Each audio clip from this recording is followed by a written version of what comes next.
اعوذ باللہ من الشیطان الرجیم بسم اللہ الرحمن الرحیم لیس لک من الامر شیء او یتوب علیہم او یعذبہم فإنہم ظالمون وللہ ما فی السماوات وما فی الارض یغفر لمن یشاء ویعذب من یشاء واللہ غفور رحیم صدق اللہ العظیم۔ غزوہ احد کا تذکرہ چل رہا تھا، درمیان میں غزوہ بدر کے کچھ حالات آئے، اب پھر غزوہ احد کا تذکرہ دوبارہ شروع ہے ان دو آیات کے اندر۔ حضرت صلی اللہ علیہ وسلم جمعہ کے دن چلے، یہ بات ہو گئی۔ آپ نے لشکر کی ترتیب اس طرح بنائی تھی کہ مدینہ منورہ کو اپنے لشکر کے سامنے رکھا تھا اور احد پہاڑ وہ آپ کے لشکر کے پیچھے تھا، آگے کفار کا لشکر تھا۔ کفار کا لشکر بدھ والے دن ہی احد کے میدان میں پہنچ چکا تھا اور وہ جو میدان کی اچھی جگہیں تھیں ان پر پہلے ہی قبضہ کر چکا تھا مشرکین مکہ کا لشکر۔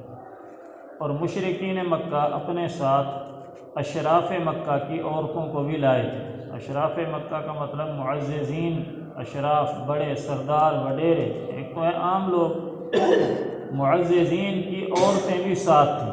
اور عورتوں کا مقصد کیا تھا؟ عورتوں کا مقصد تھا گانے گا کر فوجیوں کے حوصلے بلند کرنا۔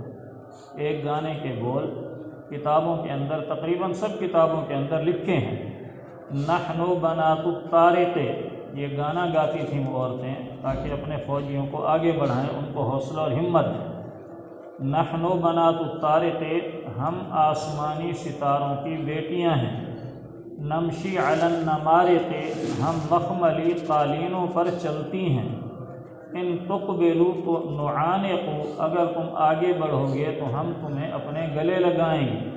وَإِن تُدْبِرُوا نُفَارِقُ، اگر تم پیچھے ہٹو گے تو ہم تم سے جدا ہو جائیں گے۔ فراق غیر باقی، اور یہ جدائی ہمیشہ ہمیشہ کی ہوگی، چند دن کی نہیں ہوگی۔ تو مشرکین مکہ کی عورتیں بھی ساتھ تھیں، اور ان عورتوں میں سے سوائے دو کے باقی ساری کی ساری مسلمان ہو گئیں، بعد ایمان لے۔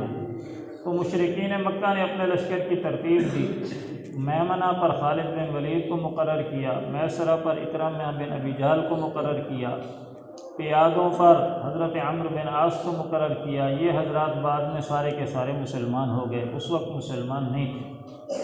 اسی طرح جنگ کا آغاز ہوا تو جیسے پہلے میں نے کہا تھا کہ ایک ایک آدمی پہلے نکلتا تھا اور نماز کی صفوں کی طرح صفیں بنائی ہوتی تھیں، ایک سائڈ پہ مسلمانوں کی صفیں، دوسری سائڈ پہ کافروں کی صفیں، بالکل سیدھی صفیں، درمیان میں جگہ خالی، ایک آدمی ادھر سے آئے گا، ایک آدمی ادھر سے آئے گا، اور اس کو کہتے تھے مبارزہ۔ پہلے مبارزہ ہوتا تھا، 1 2 3 4 8 10، غزوہ احد میں 11 مبارزے ہوئے، یعنی پہلے سب سے پہلے مشرکین مکہ کی طرف سے جو مبارز آیا اس کا نام ابو عامر تھا۔ اور یہ ابو عامر کون تھا؟ یہ ابو عامر اصل مدینہ منورہ کا رہنے والا تھا، قبیلہ اوس کا سردار تھا۔ اسلام جب مدینہ میں پھیلنے لگا، مسلمان ہونے لگے، اور یہ مشہور تھا راہب کے نام سے۔ راہب کا مطلب یہ کہ یہ اللہ والا تھا، نیک تھا، درویش تھا، لوگ اس کے پاس دعاؤں کے لیے آتے تھے، وظیفوں کے لیے آتے تھے، تعویذوں کے لیے آتے تھے، تو راہب کے نام سے مشہور تھا، لوگ اسے راہب کہتے تھے کہ فلاں جگہ راہب رہتا ہے۔ جب اسلام مدینہ میں پھیلنے لگا تو اس کو حسد ہو گیا، جلن ہو گئی، بجائے اس کے کہ اسلام لے آتا، اس نے اسلام کی مخالفت کی اور مدینہ منورہ کو چھوڑ کر مکہ بھاگ گیا، وہاں مشرکین میں رہنے لگا۔ تو سب سے پہلا مبارز یہی نکلا آگے، کہنے لگا مشرکین سے کہ پہلے میں جاتا ہوں، آگے میرا اپنا قبیلہ ہے لڑنے والا اور میرے مریدین ہیں، اس کے اندر ہو سکتا ہے کہ یہ لوگ میرا کہنا مان لیں یا پیچھے ہٹ جائیں یا ہتھیار ڈال دیں یا آپ صلی اللہ علیہ وسلم کی مخالفت کرنے لگیں۔ تو پہلا مبارز یہی ابو عامر نکلا مشرکین کی طرف سے، اور کہنے لگا، زور سے نعرہ بلند کیا، یا معشر الاوس انا ابو عامر، اے اوس والو تمہیں پتہ ہے میں تمہارا سردار ابو عامر ہوں، یعنی میرا خیال کرو، دیکھو۔ تو آگے انصار مدینہ نے، خود اسی کے قبیلے والوں نے، اوس والوں نے کہا کہ تیرا ستیہ ناس ہو، آج تیری آنکھیں ٹھنڈی نہیں ہوں گی، آج ہمارے نزدیک تیرا کوئی مقام اور مرتبہ نہیں ہے، تو راہب نہیں ہے، تو فاسق ہے۔ فاسق کا مطلب گناہگار، نافرمان۔ تو اس طرح یہ پہلا مبارز بغیر لڑے ہوئے ہی واپس آ گیا، شرمندہ ہو گیا، کہنے لگا یار میری تو بڑی بے عزتی ہو گئی اور یہ قوم میرے بعد بدل گئی۔ لہٰذا اس نے لڑائی نہیں کی، یہ واپس آ گیا۔ پھر مبارزین کے بعد عام لڑائی شروع ہوئی۔ حضرت صلی اللہ علیہ وسلم نے 50 تیر اندازوں کا دستہ اپنے لشکر کی بیک سائیڈ یعنی احد پہاڑی پر مقرر کیا تھا کہ جب جنگ ختم ہو جائے، چاہے ہم جیتیں یا ہاریں، فتح ہو یا شکست ہو، کوئی بھی صورت ہو، جب تک میں نہ کہوں آپ نے یہاں سے نہیں ہٹنا، تاکہ دشمن پیچھے سے آ کر حملہ نہ کر دے۔ پھر وہی ہوا جس کا خطرہ تھا کہ لڑائی تو مسلمانوں کے حق میں ہو گئی، کفار کے قدم اکھڑ گئے عام لڑائی کے اندر، خوب قتال ہوا۔ جب کفار بھاگنے لگے تو مسلمان ان کا مال غنیمت جمع کرنے لگے، تو جو دستہ متعین تھا تیر اندازوں کا، حضرت عبداللہ بن جبیر رضی اللہ تعالیٰ عنہ ان کے امیر تھے، تو انہوں نے یہ سمجھا کہ شاید لڑائی ختم ہو گئی ہے، اب ہمیں بھی یہاں سے جانا چاہیے۔ تو اس میں اختلاف ہو گیا، بعض کہنے لگے نہیں، آپ صلی اللہ علیہ وسلم نے تو منع کیا تھا، جب تک وہاں سے اجازت نہیں آئے گی اس وقت تک ہمیں یہیں جم کے رہنا چاہیے۔ بہرحال خطا تھی، ہو گئی، وہ لوگ بھی وہاں سے ہٹ گئے۔ حضرت عبداللہ بن جبیر رضی اللہ تعالیٰ عنہ بار بار کہتے رہے، امیر تھے جو ان کے، تو انہوں نے امیر کی اطاعت نہیں کی اور وہاں سے کفار کے مال غنیمت جمع کرنے کی طرف لگ گئے۔ تو اتنے میں خالد بن ولید جو اس وقت مسلمان نہیں ہوئے تھے، انہوں نے دیکھا کہ پیچھے سے درہ خالی ہے، راستہ ہے، تو پیچھے سے اگر حملہ کریں تو پھر دوبارہ سے یہ پاسا ہمارے پاس پلٹ سکتا ہے۔ چنانچہ انہوں نے اپنے ساتھ آدمی لیے اور گھوم کر پہاڑی کے پیچھے سے آئے اور آ کر مسلمانوں پر حملہ کر دیا۔ اب مسلمانوں کو تو اس کی توقع نہیں تھی کہ دشمن پچھلی سائیڈ سے آئے گا، تو اس اچانک حملے کی وجہ سے مسلمان بہت پریشان ہو گئے اور آپس کے اندر ہی تلواریں چل گئیں، کوئی پتہ نہیں چل رہا تھا آگے دشمن ہے، اپنا آدمی ہے، مسلمان ہے، غیر مسلم ہے، کون ہے۔ اسی کے اندر مسلمانوں کے ہی ہاتھوں مسلمانوں کے بعض ساتھی شہید ہو گئے۔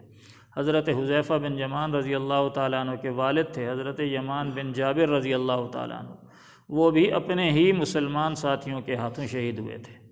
خیر یہ لڑائی جو ہے ادھر ادھر کافی پھیل گیا معاملہ، پھر کفار نے یہ مشہور کر دیا کہ حضرت صلی اللہ علیہ وسلم شہید ہو گئے، لوگوں کے اندر اور مایوسی پھیل گئی۔ تو اسی کے اندر آپ صلی اللہ علیہ وسلم کا چہرہ انور بھی زخمی ہوا، جو ہم آپ سنتے رہتے ہیں کہ آپ کے 2 دانت شہید ہوئے، آپ کے پیشانی پر زخم آیا۔ تو اس زخمی حالت میں آپ صلی اللہ علیہ وسلم نے کفار کے حق میں بد دعا کی، بعض کفار کا نام لیا کہ فلاں پر یا اللہ تو لعنت بھیج، فلاں پر لعنت بھیج، یا فلاں کو ہلاک کر، فلاں کو ہلاک کر۔ اور آپ صلی اللہ علیہ وسلم نے بد دعا بھی فرمائی اور یوں بھی ارشاد فرمایا کہ وہ قوم کیسے نجات پائے گی، کیسے فلاح پائے گی جنہوں نے اپنے نبی کو زخمی کیا۔ تو آپ نے یہ باتیں ارشاد فرمائیں، اس پر یہ آیات نازل ہوئیں 2 جو آج تلاوت کی ہیں۔ اللہ تعالیٰ کی بے نیازی دیکھیے کہ آپ صلی اللہ علیہ وسلم اللہ تعالیٰ کے محبوب ہیں، آپ صلی اللہ علیہ وسلم اللہ تعالیٰ کے حبیب ہیں، آپ کی خاطر اللہ تعالیٰ نے کائنات کو بنایا، لیکن جب آپ نے بد دعا فرمائی تو اللہ تعالیٰ نے تادیب فرما دی اور منع فرما دی کہ آپ کا یہ اختیار نہیں ہے کہ آپ کسی کے لیے بد دعا کریں۔ تو یوں ارشاد فرمایا لیس لک من الامر شیء، اے محبوب آپ کا کوئی اختیار نہیں اس معاملے میں، او یتوب علیہم کہ اللہ تعالیٰ ان کفار کی توبہ قبول کر لے، او یعذبہم یا ان کو عذاب دے، فانہم ظالمون کیونکہ یہ ظالم ہیں۔ یعنی آپ کو یہ اختیار نہیں ہے، آپ کا یہ دخل نہیں ہے کہ آپ ان کے لیے بد دعا کریں یا ان کے بارے میں یوں کہیں کہ وہ قوم کیسے نجات پائے گی جنہوں نے اپنے نبی کو زخمی کیا، آپ کو یہ اختیار ہم نے نہیں دیا۔ وَلِلَّهِ مَا فِي السَّمَاوَاتِ وَمَا فِي الْأَرْضِ، اور اللہ ہی کے لیے ہے جو کچھ کے آسمانوں میں ہے اور جو کچھ کے زمین میں ہے۔ یغفر لمن یشاء، وہ معاف کر دے جس کو چاہے، بخش دے جس کو چاہے، وَيُعَذِّبُ مَن یشاء، اور جس کو چاہے عذاب دے دے۔ واللہ غفور الرحیم، اور اللہ تعالیٰ بخشنے والا ہے، مہربان ہے۔ چنانچہ ایسا ہی ہوا، جن کے نام لے کر آپ صلی اللہ علیہ وسلم نے بد دعا فرمائی تھی وہ سب کے سب بعد میں مسلمان ہو گئے تھے، ان میں سے ایک بھی ایسا نہیں جو حالت شرک پر قائم رہا ہو، تو اللہ تعالیٰ نے منع فرما دیا۔ ایک دفعہ ترجمہ پھر سنیں، لیس لک من الامر شیء، اے محبوب آپ کا اس معاملے میں کوئی اختیار نہیں ہے، او یتوب علیہم کہ اللہ تعالیٰ ان کی توبہ قبول کرے، او یعذبہم یا ان کو عذاب دے، فإنہم ظالمون کیونکہ وہ ظالم ہیں۔ وَلِلَّهِ مَا فِي السَّمَاوَاتِ وَمَا فِي الْأَرْضِ، اور اللہ ہی کے لیے ہے جو کچھ کے آسمانوں میں ہے اور جو کچھ کے زمین میں ہے۔ یغفر لمن یشاء، وہ بخش دے جس کو چاہے، ویعذب من یشاء، اور عذاب دے جس کو چاہے۔ واللہ غفور الرحیم، اور اللہ تعالیٰ بخشنے والا ہے، مہربان ہے۔ اللہ تعالیٰ قرآن پاک پڑھنے، سمجھنے اور عمل کرنے کی توفیق عطا فرمائے۔